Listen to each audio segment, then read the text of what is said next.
Bwana Yesu asifiwe. Kwa majina yangu ninaitwa Shujaa wa Yesu. Niko Dodoma, Tanzania. Tuko namtumikia Mungu.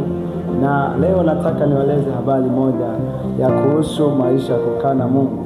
Watu wengi sana huwa wanamwacha Mungu kwa sababu ya vitu vyote.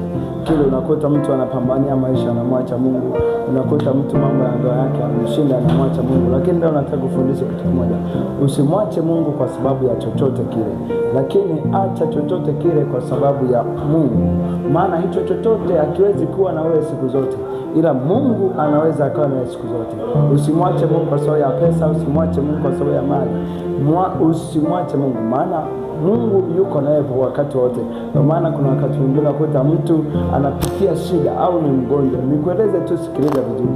Kuna wakati utamhitaji Mungu peke yake na hautahitaji watu. Kuna wakati watu wanaweza akashindwa kukusaidia, ila Mungu hashindwi kukusaidia. Kuna wakati watu wanategemea watu sana, wanamsahau Mungu. Kumbuka, kuna mtu mwingine anaweza kulazwa hospitalini, hata madaktari wewe ni bingwa namna gani wasimsaidie. Ndio maana kuna wakati inahitaji wanakuambia tu Mungu mwenyewe asimame. Na tumeombea watu wengi ambao madaktari wameshindwa. Siku moja nikatembea hospitali moja, nikaambiwa kwamba yule mgonjwa akasema kwamba hana ugonjwa lakini yuko mahututi. Chukulia mfano, ndugu yako naambiwa haumwi, ila unamwona yuko mahututi. Utajisikiaje? Utafikiriaje wewe kama wewe? Kwa nikufundishe, usimwache Mungu. Ng'ang'ana na Mungu hata kama uone matokeo. Wewe ng'ang'ana naye. Mungu hawezi akatuacha wanadamu, maana yeye ndiye alitupenda kwanza tukiwa wenye dhambi. Kwa sisi tusimwache. Na ndio maana mimi siwezi kusema Mungu ameniacha. Mungu hawezi akakuacha, ila sisi ndio huwa tunamwacha. Kwa hiyo ushauri wangu kwamba acha chochote kwa ajili ya Mungu.